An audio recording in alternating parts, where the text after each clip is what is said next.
¿Qué tal amigos de Opina TV? Es un placer estar nuevamente con vosotros para tratar un tema muy interesante de reconocida actualidad como es el transhumanismo. Partamos reconociendo que los humanos somos la única especie capaz de albergar pensamientos infinitos, de estructurar el orden social a través del derecho y de comprender el cosmos, o tratar de entenderlo al menos, pero atrapados en un envase biológico con fecha de caducidad que, aunque no la conozcamos con precisión, es indiscutible. Esa tensión entre nuestra ambición cognitiva y nuestra fragilidad física ha sido históricamente el motor de la filosofía, la ciencia y la religión. Lo que vamos a tratar hoy, el transhumanismo, está siendo abordado cada día más por personajes de reconocido intelecto mundial como Miklos Lucas, César Vidal, Lorenzo Ramírez y Albert Cortina, entre otros, para mencionar solo a los de habla hispana, a quienes recomiendo escuchar y leer. Y quiero empezar este diálogo comentando que el hombre siempre ha buscado de manera instintiva su deseo de vivir indefinidamente. Como decía Miguel de Unamuno en sus obras, tenemos un hambre insaciable de inmortalidad y sed de eternidad. Esa idea y sentimiento humano nos obliga a mirar al Homo sapiens como el top de la creación, pero con limitaciones sujetas a su naturaleza mortal, con un tiempo de vida delimitado y una inteligencia finita que quiero utilizar como punto de partida para abordar este tema al que he titulado Del Homo sapiens al Homo Deus. Si le interesa este tipo de temas que, más allá de atender nuestra curiosidad, abre nuestra mente al conocimiento de lo que inevitablemente será parte de nuestra vida cotidiana en breve, súmese a nuestra comunidad de suscriptores de forma gratuita y comente en la plataforma YouTube a fin de lograr que el algoritmo ayude a llegar a más personas. Continuemos. La transición del sapiens al Deus implica un cambio de paradigma en tres frentes fundamentales que desafían nuestra naturaleza mortal y finita. Número uno, de la mortalidad a la amortalidad. Y ojo que digo amortalidad, no inmortalidad, porque eso es otra cosa. Tradicionalmente, la medicina y la salud holística han buscado sanar y prolongar la vida dentro de los márgenes biológicos establecidos. El enfoque del Homo Deus es distinto. Ve a la vejez y a la muerte no como leyes metafísicas inevitables, sino como problemas técnicos y de desgaste material que pueden ser resueltos mediante la ingeniería genética, la biotecnología y la regeneración celular. Número dos, de la inteligencia finita a la cognición aumentada. Nuestra capacidad de procesamiento está limitada por la estructura de nuestro cerebro. El siguiente paso no es solo educar esa mente, sino expandirla mediante la fusión con la inteligencia artificial y las interfaces cerebro-computadora, superando los límites del aprendizaje orgánico. Ese es el objetivo. Y número tres, de la evolución por selección natural al diseño inteligente. Aquí el Homo sapiens deja de ser un producto pasivo de la evolución biológica para convertirse en el diseñador de su propia especie. Ya no nos adaptamos al entorno, sino que alteramos nuestro propio código para adaptarnos a nuestros deseos. Esa es la idea. Sin perjuicio de la existencia de estos tres puntos mencionados, tenemos un dilema existencial y estructural que voy a tratar de definir a continuación. Este salto evolutivo impulsado por la tecnología nos sitúa en una encrucijada profunda.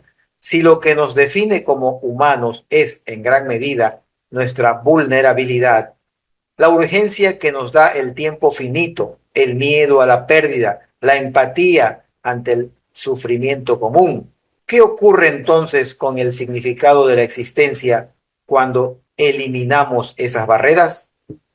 Desde una perspectiva de orden y convivencia, el contrato social y el derecho siempre se han edificado sobre la premisa de que, más allá de las jerarquías, todos somos iguales ante la fragilidad de la biología y la certeza de la muerte.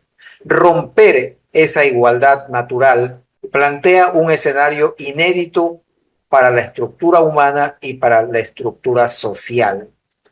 Preguntémonos con frontalidad, ¿qué es lo que nos impulsa a buscar de manera insistente y con fascinación el rompimiento de nuestra frontera biológica? ¿Y qué han dicho sobre esto los filósofos y grandes pensadores de ayer y de hoy? Porque esta pregunta apunta directamente al motor invisible de nuestra especie. No buscamos romper la frontera biológica por mera curiosidad técnica.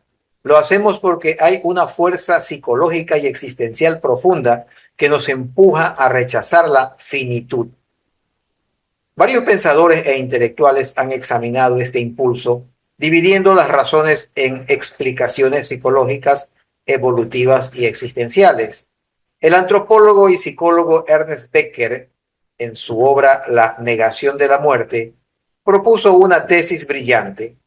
El ser humano es el único animal consciente de su propia muerte inevitable.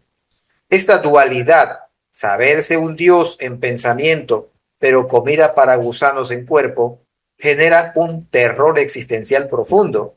Para sobrevivir psicológicamente, el sapiens crea proyectos de inmortalidad, entre comillas, por supuesto, utilizando el arte de la filosofía, la religión, las leyes, etcétera, etcétera. Construimos imperios u obras de arte para que algo de nosotros sobreviva. En nuestra era, la ciencia y la biotecnología se han convertido en el proyecto de inmortalidad definitivo. Paradójicamente, el hombre del siglo XXI ya no busca que el alma vaya al cielo, sino que el cuerpo no vaya a la tumba. El impulso hacia el Homo Deus es, en el fondo, la sofisticación técnica de nuestro miedo más primario. En la psicología existencial, la muerte no es solo el final de la vida, sino el motor que le da estructura. Autores como Martin Heidegger argumentaban que somos seres para la muerte. La escasez es lo que genera el valor. Sabes que tus días son contados y por eso elegir una carrera, una pareja o un proyecto de vida hoy tiene un peso dramático y significativo. Pero si el tiempo se vuelve un recurso infinito, la toma de decisiones colapsa. ¿Por qué comprometerse hoy con algo si tienes 1 millón de años para intentarlo después? La procrastinación ya no sería un mal hábito dominical, sino una condición existencial. Corremos el riesgo de caer en un hastío o aburrimiento cósmico donde la apatía diluya la chispa de la acción. Rudolf Steiner, por su parte, aquel polifacético filósofo austriaco, anticipó a principios del siglo XX de manera casi profética la encrucijada tecnológica y evolutiva en la que nos encontramos hoy. Para Steiner, el ser humano está en un proceso de evolución constante donde el impulso de romper las barreras biológicas mediante la tecnología no sería un avance, sino una peligrosa caricatura materialista del verdadero destino humano. Steiner indicaba que el transhumanismo busca la divinidad, el Homo Deus, a través de herramientas externas, chips, edición genética, nanotecnología, como una optimización del sustrato físico, olvidando que el ser humano posee capacidades latentes de percepción, intuición superior y cognición ampliada que deben desarrollarse desde el interior, mediante un entrenamiento consciente del alma y del pensar. Si el sapiens se fusiona con la máquina para volverse inmortal o amortal o hiperinteligente antes de haber evolucionado moral y espiritualmente, se congelará su desarrollo real. Se crearía un ser con el poder de un dios, pero con la madurez espiritual de un infante, atrapando la conciencia humana en un plano puramente material y mecánico. Hay otro personaje que hallo meritorio traer a colación en este mismo momento, y se trata de Pierre Teilhard de Chardin. y su teoría del transhumanismo espiritual y el punto omega.